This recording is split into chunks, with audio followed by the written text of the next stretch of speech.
What's going on, everyone? It's Manny from BackCourt Violation, hitting you another video. And in this video, I just kind of wanted to talk real quick about the Knicks' first handful of games. Right now, we're 1-5. Record doesn't indicate how they've been playing. We've given up some games, which is, I don't want to say it's okay, but it's understandable. We're a young team. You know, you never want to get content with losing, and you never want to accept a loss, and I refuse to. Whether it's the Knicks or the Jets, I just, never get content with it, never accept it, but you take it on the chin. There's a couple of games we should have had this year, no doubt. Obviously, I mean, if we would have lost to the Hawks, that would have just been terrible. We should have beat the Nets, though. I mean, they shouldn't have even been in the game with us. Yes, we're both young, but our young talent is way better than theirs. I mean, and that's even with KP and Knox being out. Like, we're a better team than them. That's just my opinion. Take it however you want it. As for the last night, and this is the real reason I want to do this video. I was watching the Knicks aren't always on TV. I live in South Florida, so I've only been able. I watched the home opener against the Hawks. Shout out to the entertainer, my boy. He was at the game. I watched that game. I watched the Nets game, which just made me. I don't want to talk about it. I watched them get embarrassed by the Heat because I live couple hours from Miami. That's just, they show the Heat here. And that game was terrible to watch. I mean, I can't believe I watched the whole thing, but I did. And, just highly disappointed in their effort that night. That might be the only night. That might be the one game where I would say we deserve to lose and we should have lost. Well, actually, we should have lost last night, and we did lose. But we didn't deserve to lose last night because we went into the fourth up by 3. And I know it's the Warriors, and I knew we were going to lose regardless, but it was just really good to see them being able to hang with one of the best teams in the league. Now, that being said, I don't want us as fans or them as players getting content saying, hey, we can hang with the best of them. Cool. You can hang with the Warriors. You can hang with the Rockets, whatever. But can you beat them? That's the real question. And right now, obviously, we can't. And I don't want to say it's all on the players because, there's and I don't want to say it's all on the coaching staff. But there is one thing that really bothered me about the game last night. In the fourth quarter, Fizdale chose to play Trier over Ntilikina, who was probably having the best game of his career last night. He had 13 points in the first half. He made 3 threes in a row. He was like 3 for 4, 3 for 5 from downtown at one point. I had never seen him, stroke the ball like that. He had 17 total for the night. And like I said, though, he didn't have the best third quarter, so maybe that was like, Fizdale's reasoning for not playing him much in the fourth. Maybe he was saying, he's tired or whatever. I don't know. I'm not in his head. But I do know we were in that game, and we started playing the Warriors type of ball because we put in Trier and Burke, whom, by the way, are both undersized guards, right? So you get, not only are they undersized, but now you're trying to play the Warriors style of ball, and I mean, they've just proven you can't play the game. You can't play their game with them. The Rockets have tried to do with them last year in the playoffs, didn't work out. You know what I mean? You cannot beat them at their own game. I can't stress that enough. And they might be the only team in the league that you can't beat if you're trying to play the way they do. We were just in that fourth quarter. We just gave it away, jacking up way too many threes, way too many shots, not running the offense, not getting set. We stopped playing defense, and that's what bothered me the most. And I love Alonzo Trier. I'm really not trying to sit here and rag on the guy over one bad night. I get it, but as a coach, you need to know your team. And this is obviously coming from a fan who's just tired of losing and just wants to see them do well and get every win they can. And I'm very impatient when it comes to the Knicks and Jets. I'll be honest about that. But at the same time, we do, as fans, deserve to win. It just we've dealt with a lot of BS, man, and I don't think we deserve to keep putting up with it. So for a coach to realize, hey, man, my top 5 pick in Ntilikina is balling out, or top 10, I'm sorry, top 10 pick in Ntilikina, balling out. He's having arguably his best game as a pro, has a chance to get 20, which he's never gotten in a game before, and I think that would have been huge for his spirit to be able to say, hey man, to look at that stat sheet at the end of the night and be like, yo, I got 20 on Curry and Klay Thompson, you know what I mean? Just to be able to say, yo, I can actually hang with these guys. And like I said, you never want to, get content with hanging with him. But like when you're young, that's huge to know that you deserve that you are good enough to be on the same court as them. I think that's very big for them and for as a team.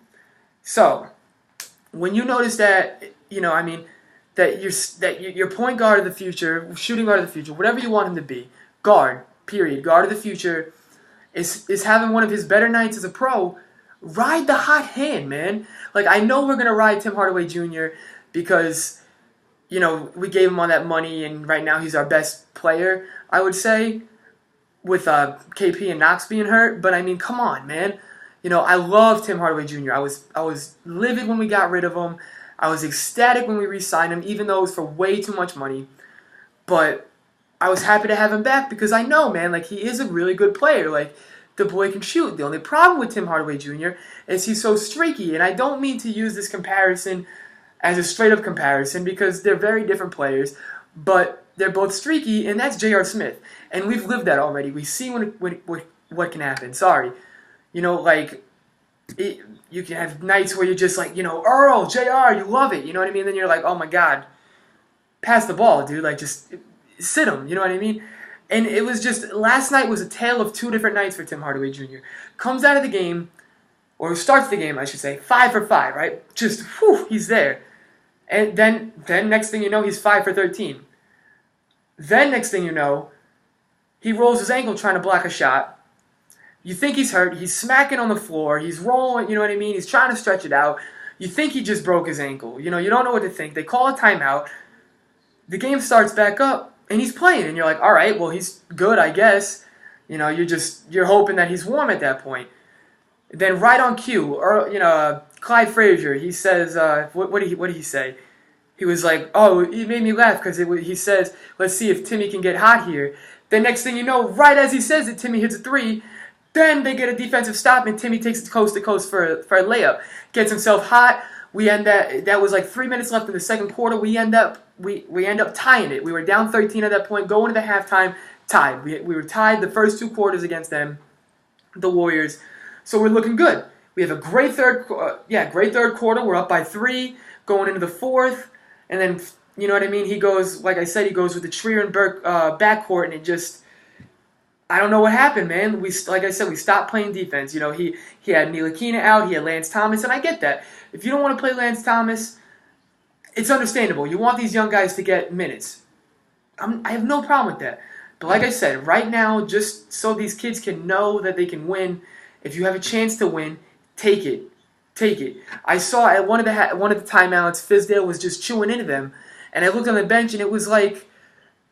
Half the guys on the court with them shouldn't have been on the court. You know what I mean? Like, the only guys that should have been on the court, literally, was Burke and Lance Thomas. I mean, not Lance Thomas. Sorry, Tim Hardaway Jr. were the only 2 that were on the bench that were getting chewed out that, like, should have been on the court at the time. Like, it was a close game at one point.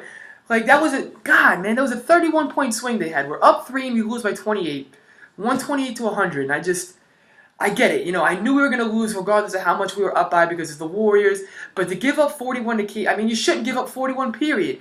Now, I know we're young, and I know it's going to keep happening because superstars are going to come in and they're going to do their thing against us because we don't know how to play the right defenses yet. They haven't seen it all, like the champions have. But we were playing well, man. Like, it shouldn't have been like that. Not like that bad. But anyway. Who else had Mitchell Robinson had a really nice game last night. Even Noah Vonleh, I'm not a huge Vonleh fan. Like he's the one I saw when we signed. I was like, all right, okay. But he had a huge block last night, right, like around the time Timmy got hurt, which kind of sparked a nice little run for us. So, if we could just keep getting little plays like that throughout the season, whether it's from him or whoever. Somebody else I want to talk about real quick. Hazonia, man. I was really pumped up about that one. I know I shouldn't have been because it's not like he did much in Orlando. But, this kid, when he was drafted 5th overall, I think, you could see it even now as a Knick, you could just see why. It's like the body, you know what I mean? Like, he's got such an athletic body. And I just would love to be able to see him put it together, but he hasn't really done much. I know, granted, still early in the season, only 6 games in. Like I said, we're 1-5. We are last in our division. But yeah, man, I'd like to be able to see him contribute, because if Nick Stauskas can be a contributor for the Blazers, come on. You know, like you got to think Hezonja is better than Stauskas, and that's not a knock on Saucy Castillo. Love the guy, but like he's strictly a shooter. And Hezonja is more athletic than that. That's all I'm just trying to say. But yeah, like I said, Mitchell Robinson, he has been doing really well this year. Kanter kind of had a quiet night last night. He was jawing at Kevin Durant, which was big for the morale of the team. I loved it, but 8 points and 13 rebounds, that's not going to get it done. We're going to need more from him. 13 rebounds is dope, no doubt, but I need more than 8 points from you, especially if you're going to say you're the king of New York. Let's not fool anybody here. That is Kristaps Porzingis' town, city. I don't care what you say. Love you, Kanter, but sometimes you go a little bit too far. But yeah, so that loss last night for me was a tough one to swallow. So was the loss against the Nets. I know I've kind of touched on it a little bit, but they won on a buzzer beater, and they should not have even been. Excuse me. Should not have even been in that game. But yeah, anyway, guys, let me know what you think. What do you think, what Fizdale, do you agree with me with how the lineup, what kind of happened in the fourth? It really bothered me. He waited till 4 minutes left in the fourth to put Ntilikina in, and by then it was just a lost cause. I mean, maybe it's just me, but I don't really think that at this point in the season, a couple wins here or there is going to kill our our lottery chances. I mean, we're probably still going to be one of the top 10 worst teams in the league, if not top 12. So we'll be in the, we'll have a lottery pick, and regardless if you're one of the worst 15 teams, you have a shot at the first pick. So granted, I guess every loss helps, and I don't mind losing this year. Like I said, I think we should just sit Porzingis the whole year. It's fine. That's kind of why I wanted us to draft Michael Porter Jr., because if it was a wash for Porzingis, we're already down one player. What's another going to hurt? But like I said, I hope I eat my words, because I want Kevin Knox to be everything we need and more, and I'm rooting for the guy. And before his injury, granted it was only a couple games, but he was playing really nice, looking really well.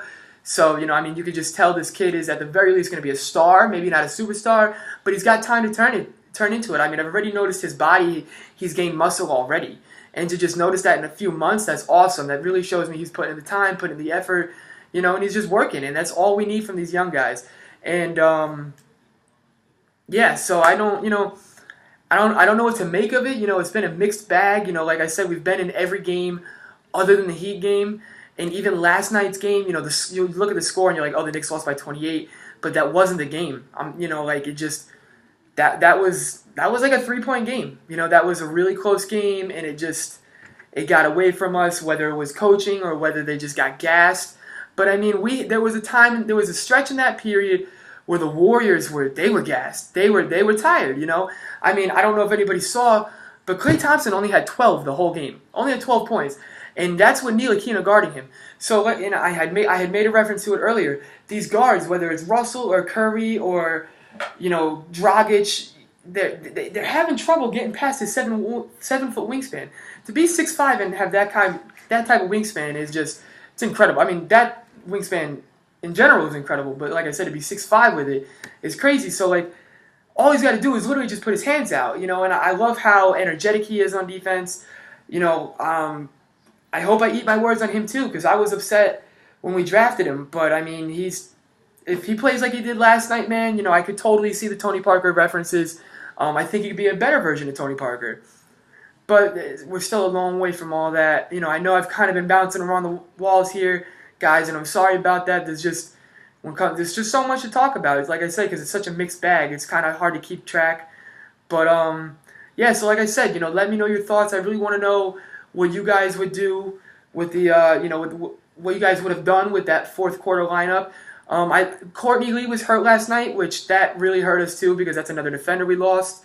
So, and speaking of him again, man, I know I've said it in the past, but he deserves to be on a winner. So if we could trade him at the deadline, I would just love that for him. I'd love for him to stay in Nick, but only if we're going to win. And just with how things are looking right now, it's looking like we don't know. We know how to be in a game and hang with them. It's kind of like the Cleveland Browns right now. It's like, they're like 2-4-1 right now, and it's just, yeah, they can hang with you, you know what I mean? But you get them into the fourth quarter and overtime, and you kind of just know. And I had that feeling last night where it was like, yo, we're up by 3. how much are we going to lose by? And then KD had 25 in the fourth, but I'm not choosing to look at it like that. I'm choosing to look at it like we held Klay Thompson to 12 points. We kind of, kept Steph in check, even though, he still had a really good game. But that's the thing with this team, man. With the Warriors, you can stop all of them you want. You're not stopping all 4 of them, or 5 once Boogie comes back. That was hysterical to see him get ejected, though, last night. That was pretty funny, considering he was on the bench, not even playing hurt. But, yeah, so Manny from BackCourt Violation would love to hear you guys' feedback. Knicks Nation, let's stay in it. Let's keep rooting for them. Yeah, let's just mixtape, baby. All right, see you guys next time.